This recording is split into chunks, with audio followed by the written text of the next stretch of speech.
Ya, terima kasih Anda masih bergabung bersama kami di Market Buzz. Sebelum kami lanjutkan, ada beberapa data ekonomi yang menarik untuk kita cermati. Di antaranya adalah dari Indonesia, tentu saja ada B20 Summit di Bali. Kemudian dari Amerika Serikat ada laporan bulanan OPEC. Dan dari India, ini ada data mengenai IHK India secara year on year di bulan Oktober.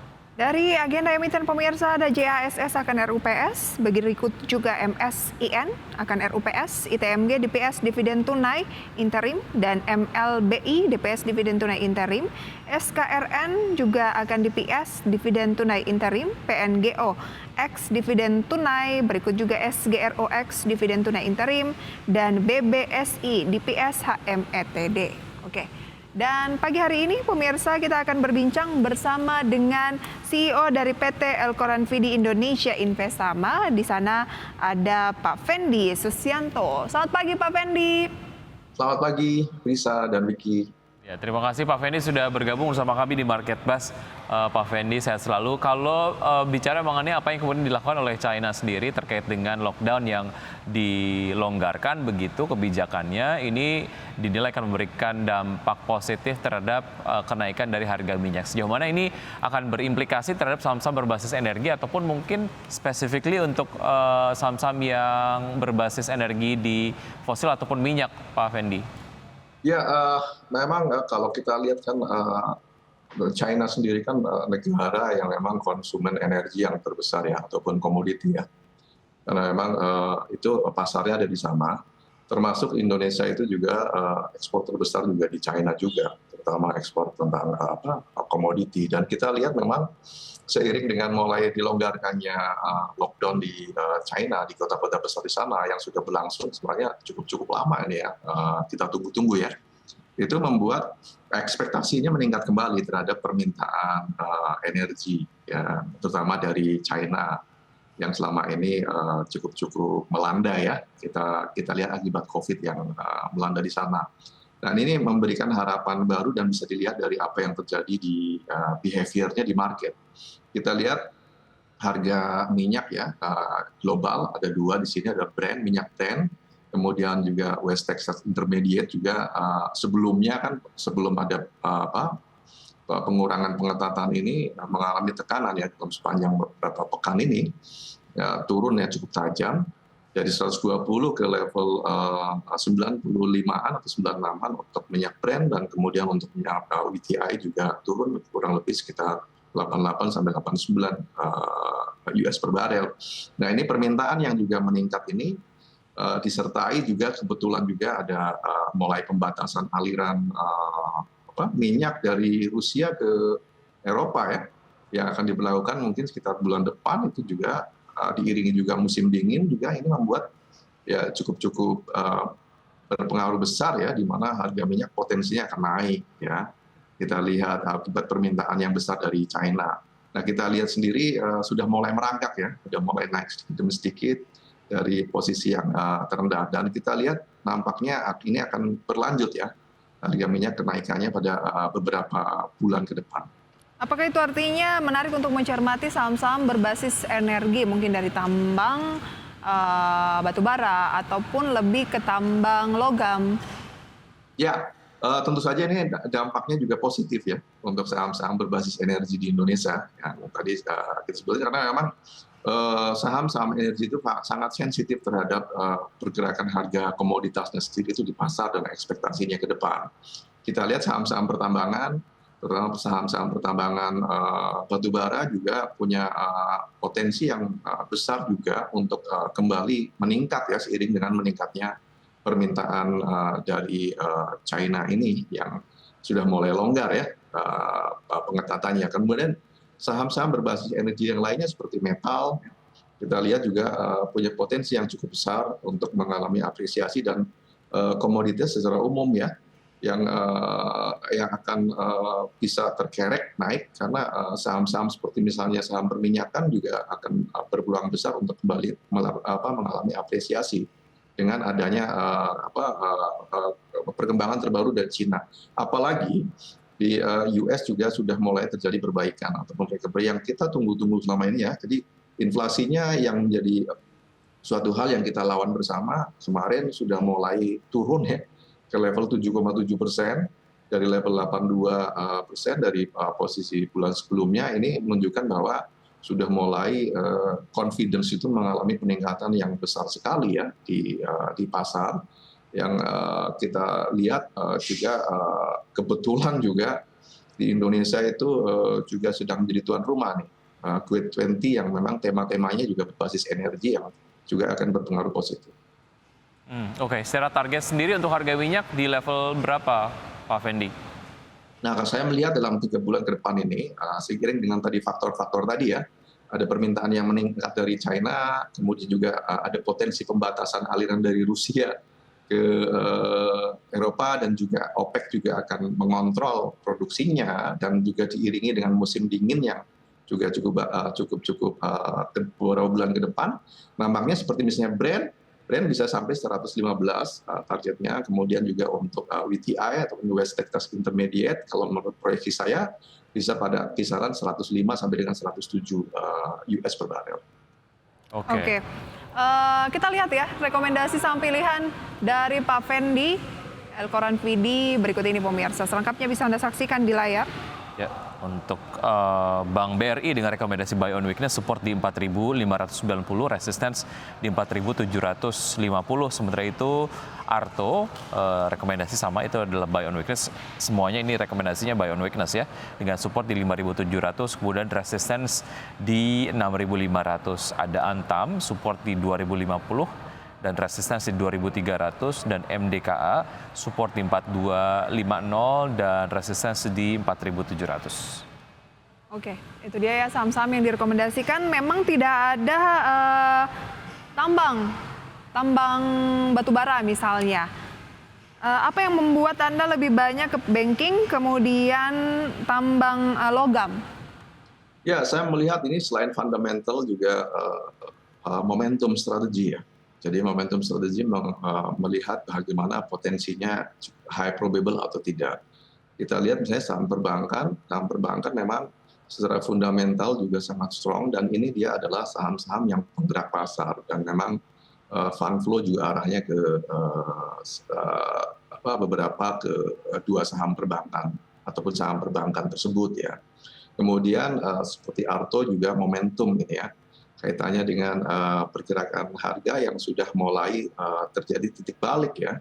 Kalau kita lihat dari pergerakan harganya, dan punya peluang besar juga untuk mengalami apresiasi dari level support ke level resistennya.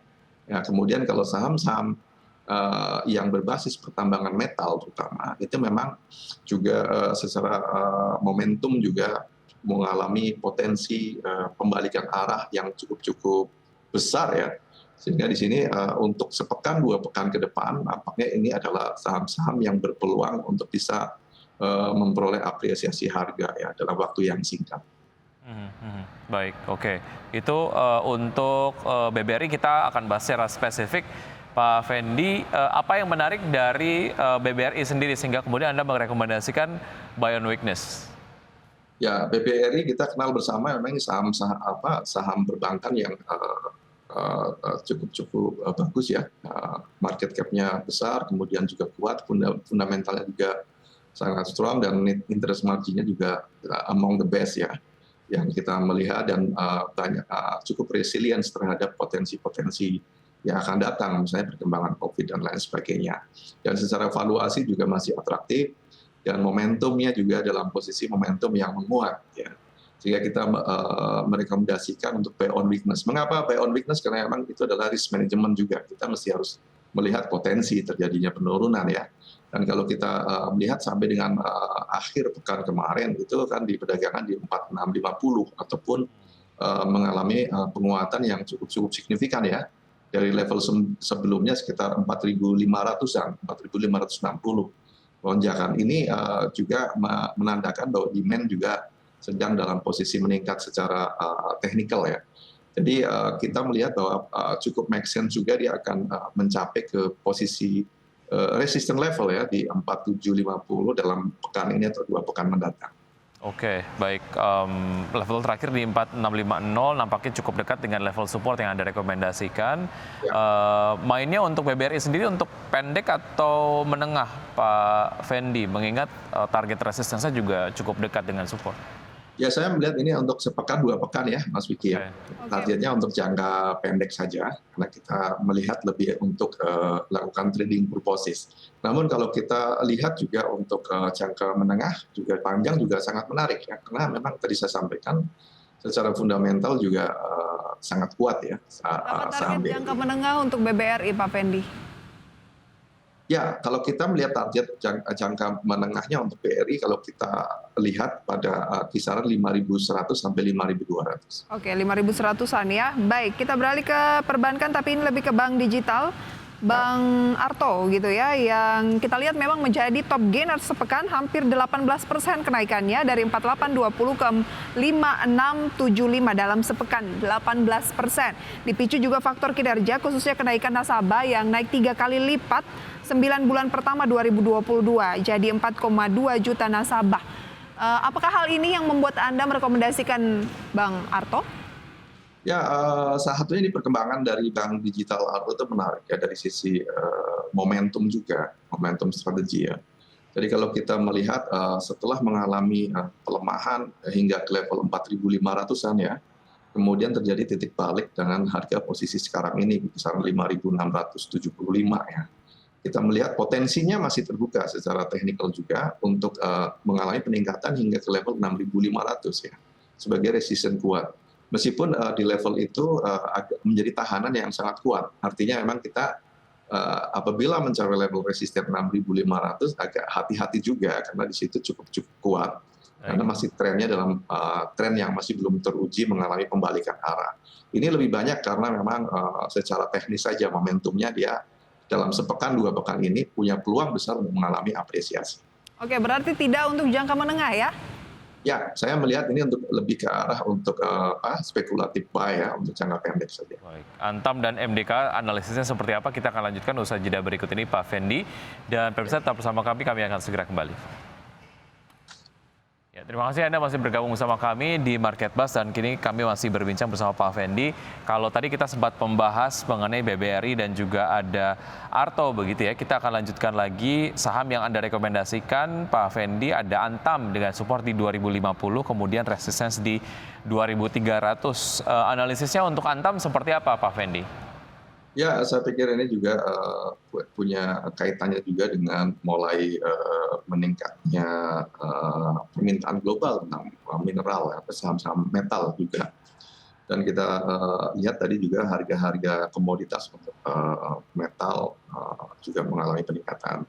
Dan secara fundamental kalau saya lihat Antam itu cukup lama kita tunggu yang menarik ya. Kalau valuasi saya sendiri, intrinsic value di 2.900 dengan posisi harga sekarang di 2.100-an. Dan dalam sepekan ini sudah terjadi penguatan yang signifikan dengan pola-pola yang punya peluang besar sebenarnya untuk mengalami apresiasi lebih tinggi lagi. Sehingga kita merekomendasikan dia pay on weakness di supportnya di 2050 kisaran itu, dan kemudian resisten yang bisa berpeluang dicapai adalah di level 2.300. Meskipun saya melihat bahwa ini ada potensi juga bisa lebih tinggi dari level resisten 2.300 apabila tertembus ya dalam sepekan ke depan ini. Nah, kalau kita lihat saham Antam ini punya pola-pola teknikal yang menarik juga. Jadi dalam pola-pola kalau dari indikatornya mengalami breakout indicators. Jadi artinya ini punya peluang yang cukup besar juga secara teknikal untuk apresiasi meskipun kita harus hati-hati di level supportnya. Oke, ada level support yang harus kita jaga, tetapi secara teknikal ini cukup menarik. Mengingat Pak Fendi katakan meskipun sudah naik dalam sepekan kurang lebih 6%, tetapi valuasinya masih cukup murah karena seharusnya itu adalah di 2.900, tapi sekarang masih di 2.100, jadi masih ada peluang kenaikan ya. Ya, ini benar-benar bicara teknikal berarti Pak Fendi ya? Ya, jadi ini lebih banyak ke teknikal karena tadi yang 4 saham yang saya rekomendasikan itu punya peluang yang cukup besar ya untuk secara technically dalam waktu yang cepat seminggu ataupun 2 pekan ke depan itu peluangnya cukup besar untuk mengalami apresiasi. Oke, kita ke saham yang terakhir MDKA. Ya.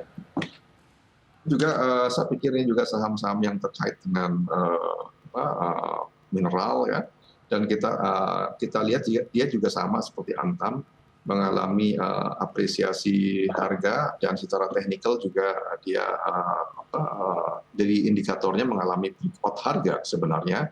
Meskipun dari price juga belum terlihat, tapi kalau kita lihat di link dengan indikator sudah mengalami breakout harga. Nah, kalau kita lihat fundamentally speaking juga pada kisaran 5.000 intrinsic value dengan posisi sekarang 4.450-an. Jadi kalau secara fundamental menurut saya masih under value, secara teknikal juga menarik ya. Momentum strategi ada peluang dia mengalami breakout harga kembali gitu ya. Sehingga resisten 4.700 menurut saya make sense untuk bisa dicapai di sepekan 2 pekan ini. Namun demikian support level harus kita jaga di 4.250. Baik, itu tadi saham-saham yang Anda rekomendasikan, Pak Fendi. Memang kalau kita lihat dari sektor keuangan ada bank konvensional, ada juga bank digital, kemudian juga dari pertambangan begitu ya untuk yang logam dan juga mineral. Baik, kita ke bahasan berikutnya yang juga memang cukup menarik, Pak Fendi, terkait dengan pekan G20 ataupun KTT G20 di pekan ini 15 dan juga 16 November 2022. Secara ekspektasi dari pelaku pasar sendiri, apa yang paling menjadi concern? Karena apa yang sudah disampaikan oleh Menko Luhut Binsar Panjaitan menjadi satu hal yang wajar ketika di G20 tidak ada sebuah komunike ataupun mungkin sebuah kesepakatan di tengah dinamika global yang cukup dinamis begitu ya. Artinya kalaupun memang ada isu-isu yang tidak terselesaikan di G20 2022 bisa di carry over ke KTT G20 berikutnya di India. Nah, jika kemudian itu tersampaikan begitu, apa yang bisa diharapkan dari KTT G20 di Indonesia yang berlangsung sampai dengan 16 November nanti, Pak Fendi? Ya, Mas Vicky, terima kasih. Jadi memang ada 3 isu besar juga yang dibahas di sana ya di G20. Yang satu adalah transisi energi terbarukan, tentu saja itu menjadi hal yang penting. Kemudian juga digitalisasi ataupun transformasi digital, dan juga terkait dengan bagaimana arsitektur kesehatan secara global. Nah, ini tentu saja akan sangat positif ya kalau menurut saya. Ada beberapa sektor yang langsung adalah sektor energi terbarukan, kemudian sektor teknologi adalah digital, dan juga adalah sektor-sektor yang terkait dengan kesehatan.